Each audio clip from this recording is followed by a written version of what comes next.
What's happening, guys? Today I want to talk about the evolution of a flexible dieter.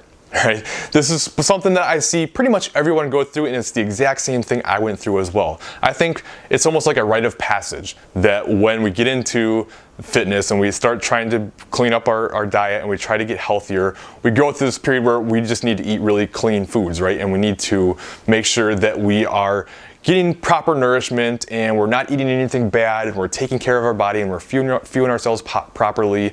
And we feel like we need to avoid all the bad foods and eat all the healthy foods. And a lot of times this can create a pretty bad relationship with food, and often it can kind of lead to binging tendencies as well, because you're restricting everything that you enjoy. So you get into positions where all of a sudden now that food's available, or you decide to have it and there's no off button because you've restricted it for so long, or you feel like you're never going to have it again, so you have to eat as much as you can so that you can get it all in now and then never have it again, right? Which we all know you're going to have it again. It's just we feel like we'll have that willpower for the rest of our lives, but it's just not there. I've been there, all right? Most people have been there. What ends up happening is we start to learn about this thing called flexible dieting, where we can kind of include some of the foods that we enjoy. We just do it within moderation. We don't look at anything as good or bad. We especially don't look at foods as bad anyway.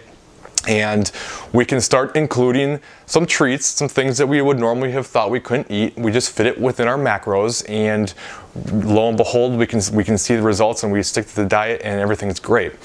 Well, what ends up happening is, okay, I've been restricting for all this time, all these foods were off limits, so now the goal becomes eat as much of these foods as possible while fitting them within our macros, right? Like, I know this is what I did, and this is what a lot of my clients kind of do in the beginning stages, and this is something that I hear about all the time. Now it becomes almost like we don't even care about the nutrient quality of the food, and it's just how much junk can I fit into my macros. And at the end of the day, will you see results if you're hitting your macros and your macros are in a good place and you eat a lot of junk? Absolutely. I mean, there's been countless examples of this. It's been shown in science. It's been shown through case studies. There was a guy who ate nothing but ice cream, or 2,000 calories worth of ice cream, plus like 400 calories worth of protein shakes for 100 days and lost like 30 pounds, right? It can be done, all right? There's a McDonald's diet guy. There's a Twinkie diet guy. There's countless examples of people who have ate quote unquote unhealthy foods and lost weight and saw health improvements as well, like health markers, cholesterol, and things like that. But here's the thing, just because you can lose weight eating dirty doesn't mean that you're going to feel the best and that it's the best thing to do. What ends up happening is we start to realize that we don't feel so good anymore. All right, now it's like, okay, yeah, I'm eating Reese's and ice cream and I'm eating all these fun foods that I couldn't before, and I'm enjoying Pop-Tarts and whatever else. But now you become a little sluggish and you don't feel so great, and your performance starts to suffer, and you start to kind of go, okay, well, what's going on here? Over the long time, you start getting to a position where, okay, I realize that nutrient-dense foods make me feel better. Whole foods make me feel better. They fuel the body better. They do. I'm not saying that they don't at all. And what ends up happening is now we create a relationship with food where, okay, I understand that I can have some of these foods if I choose, and that it makes it more sustainable, but I'm going to do better. I'm going to feel better. I'm going to feel healthier. I'm going to be in a better spot if I make my diet mostly quote unquote clean, healthy foods, and maybe include a little bit of the other stuff. And the biggest thing is the relationship. It's okay. You can choose to have something, and that's okay. You can choose to not have something, and that's okay. The point is that it is your choice. That's the thing that's missing from most people. They feel like, well, I shouldn't have this, so then therefore they want it because they feel like they shouldn't have it, so that it just automatically makes you want what you have. I mean, if you think about it, like if I had 3 boxes here and I said you can have anything you want from one of these boxes, but you can only choose one, but for the love of God, whatever you do, do not pick box number 1. Which box are you going to want? You're going to, what the hell's in number 1? I got to have number 1. That's the one that I want. Same thing happens. Like if you say I cannot have Oreos and that's like your favorite food, you're going to want Oreos.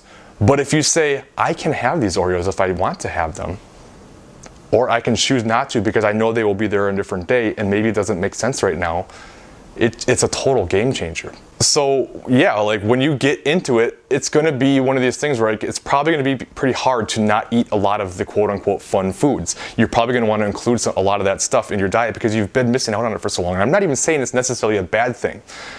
Just understand that in the big picture, in the grand scheme of things, you're probably going to do better and you're going to be happier and feel better if you still eat mostly healthy.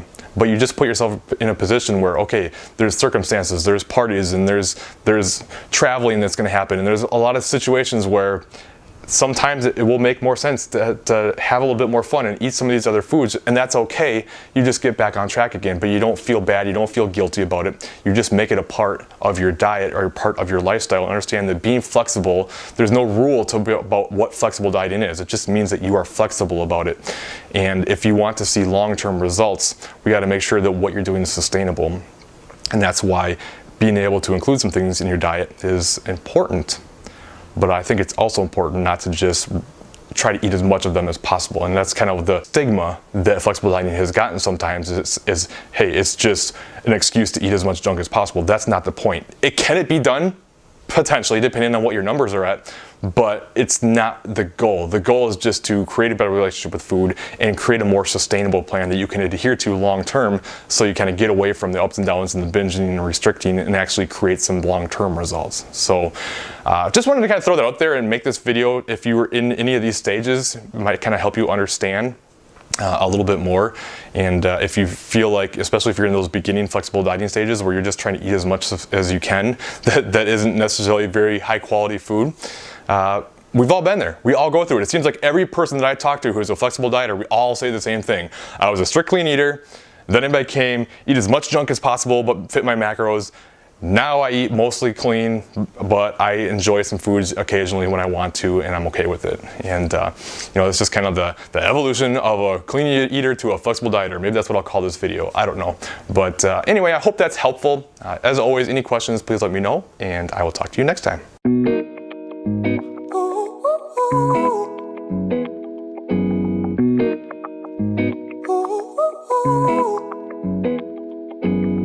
I'm addicted to the love that you're giving. Every minute, every day I've been craving.